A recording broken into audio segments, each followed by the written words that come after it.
earliest memory is sitting on my mother's old red velvet four-seater. I was just little enough so that my legs failed to reach the end of the seat. Apparently they don't make them anymore. They couldn't replicate this one even if they tried. I'm sure embedded in its fibers it had the skin cells of many strays who seemed to hold permanent dwelling in my home, while I tried to grow up. It had a very distinctive smell. I could identify this smell anywhere in the world, and a floodgate would open, and velvet red would engulf me. It smelled of all people who slept on it, drank on it, ate on it, smoked on it, laughed on it, joked on it, kissed on it, hugged on it, cried on it. Sometimes it smelt of leather jackets and whiskey and violence. It smelled different in later years, when only I entertained its velvet with my presence. It was riddled with cigarette burns, and the side panels had worn black from sweaty hands leaning over them.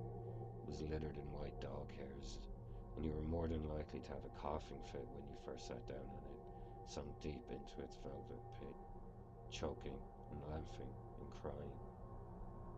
That red four-seater was the same one I hid behind when I was alone or frightened, or even when I just wanted out. When it was raining outside and when the sun was splitting the rocks, and I needed not to be so exposed. Sometimes with my dog for company, but more so on my own, I hid there behind a long concave velvet wall. And a rare occasion with my relatives, but they could never appreciate my dark amniotic sac for what it really was, its comfort and its darkness. It was all I knew, and it offered some sort of respite from the world outside, be it the exact room it was situated in.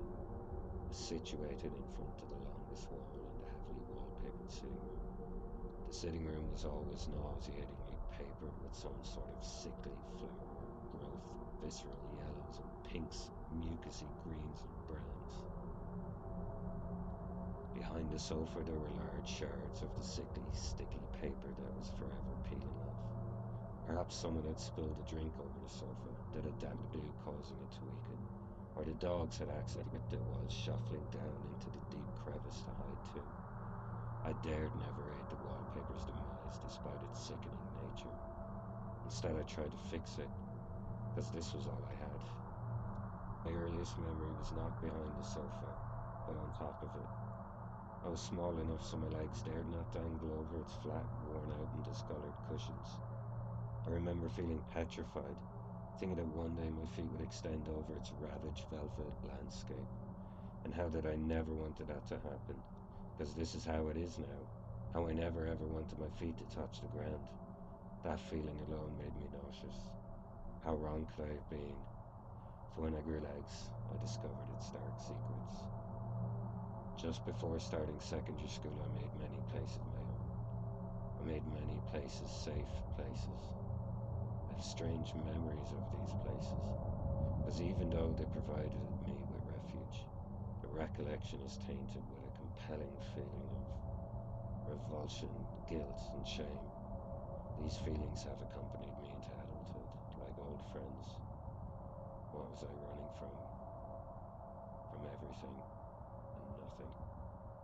I was running from the velvet floodgates.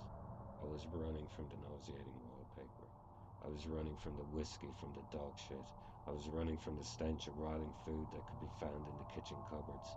I was running from the meat carcasses that were always left to rot on the kitchen table, from the maggots, the worms, and the rats, from the putrid yellow lino that lined their stairway, from the strangers who treated this place like home, even though it was supposed to be mine.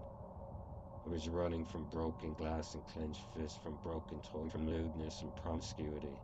I was running from unwashed sheets and dirty clothes. I was running from loneliness and malnourishment. I was running